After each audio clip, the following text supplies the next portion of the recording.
चार दोस्तों की कहानी है, नवीन, संतोष, मनीष और प्रवीण। 12th की पढ़ाई पूरी करने के बाद पुराने जमाने की कहानी, अपनी अपनी साइकिल से रवाना हुए और उस शहर का जो बढ़िया वाला होटल था वहां चाय नाश्ता करने के लिए पहुंच गए।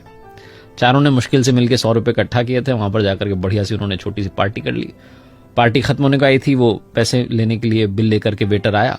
तभी चारों के बीच में एक डिस्कशन शुरू हुआ कि आज से 40 साल के बाद में हम चारों फिर से मिलेंगे। तब तक नहीं मिलेंगे, 40 साल के बाद में मिलेंगे और इसी होटल में मिलेंगे और पार्टी करेंगे, और उस दिन जो सबसे आखिरी में आएगा उसको बिल के पैसे देने।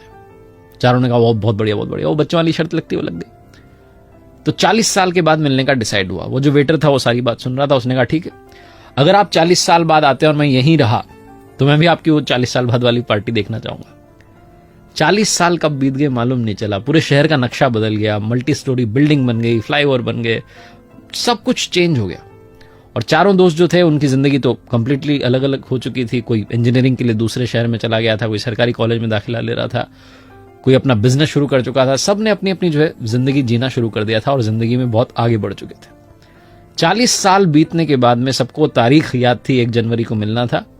शाम के लगभग 6 बजे होंगे। वो जो होटल थी वो 5 स्टार होटल बन चुकी थी। वो जो वेटर था उसका मालिक बन चुका था भोला। एक लग्जरी कार आकर के रुकती है और उसमें से मनीष निकलता है और जाकर के सीधा होटल में देखता है तो वो जो सेठ बन चुका था भोला वो पहचान जाता, कहता है अरे आप आ गए, क्या बात है, आपके लिए प्रवीण सर ने टेबल बुक करवा दिया, आप बैठिए।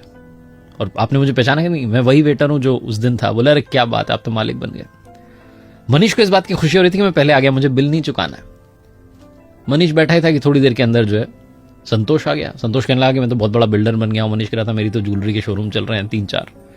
दोनों अपनी बातचीत कर रहे थे कि नवीन आ गया। नवीन ने कहा जी मेरी भी बहुत बढ़िया कंपनी चल रही हैं। तीनों इंतजार कर रहे थे प्रवीण आ जाए। तभी वो जो सेठ था भोला, जो कि उसका मालिक था 5 स्टार होटल का, उसने कहा कि अरे आप शुरू कीजिए, स्नैक्स लेना शुरू कीजिए। उनका प्रवीण सर का कॉल आया था कि वो थोड़ा देरी से आएंगे, आप शुरू कीजिए। तो तीनों की जो है बातचीत, हंसी ठिठोली शुरू हुई, मजाक शुरू हुई। थोड़ा और टाइम बीत गया, 7:30-8 बजने को आया। फिर से वो आया। सेठ जो था उसने कहा आप डिनर शुरू कीजिए। उन्होंने ऑर्डर कर दिया, कह रहे हैं मैं आता ही हूं। तीनों को ला के आई जाएगा प्रवीण। उन्होंने डिनर कर लिया। डिनर करने के बाद उन्हें लगा कि प्रवीण तो आया ही नहीं। उन्हें अंदर से थोड़ा बुरा भी लग रहा था कि दोस्त से नहीं मिले, और वो भारी मन से सोच रहे थे कि अब बिल पे करते हैं, निकलते हैं। तभी वापस से सेठ आया भोला। उसने कहा कि आपका बिल जो है पे कर दिया गया है। तो तीनों चौंक गए कि प्रवीण ने बिल भी पे कर दिया, आया भी नहीं। बाहर निकलने वाले थे कि गेट पर एक लड़का जो है गाड़ी में से उतरता है, दौड़ के आता है और इनके चरण छू लेता है, इनको प्रणाम करके कहता है अंकल नमस्ते, मैं आपके दोस्त प्रवीण जी का बेटा हूं। मेरे पिता जो हैं शिक्षक बन गए थे और मुझे इस काबिल बनाया कि मैं इस शहर का कलेक्टर बन गया।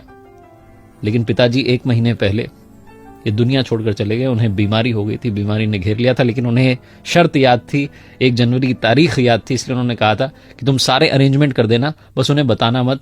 जब उनकी सारी पार्टी खत्म हो जाए तो बाद में बता देना। वो नहीं चाहते थे कि इतने सालों बाद आप मिलें और आपकी जो खुशी है उसमें दखल पड़ जाए। तीनों दोस्त रोने लग गए। उन्हें समझ में नहीं आया कि कैसे रिएक्ट करें। ये छोटी सी कहानी आपकी हमारी जिंदगी की कहानी बनती जा रही है। आप में और हम में से बहुत सारे लोग अपनों से मिलना बंद कर देते हैं, इंतजार कर रहे होते हैं कभी किसी सेलिब्रेशन का। यूं ही अपनों से मिलना शुरू कर दीजिए, क्योंकि क्या पता कब कौन हमें छोड़ करके चला जाए। आदमी वाकई जो है पानी का बुलबुला है। छोटी सी कहानी जिसका सार ये समझाता है कि वक्त बिताइए अपनों के साथ में। ये जो वक्त दान है ये आज के जमाने का बहुत बड़ा दान है।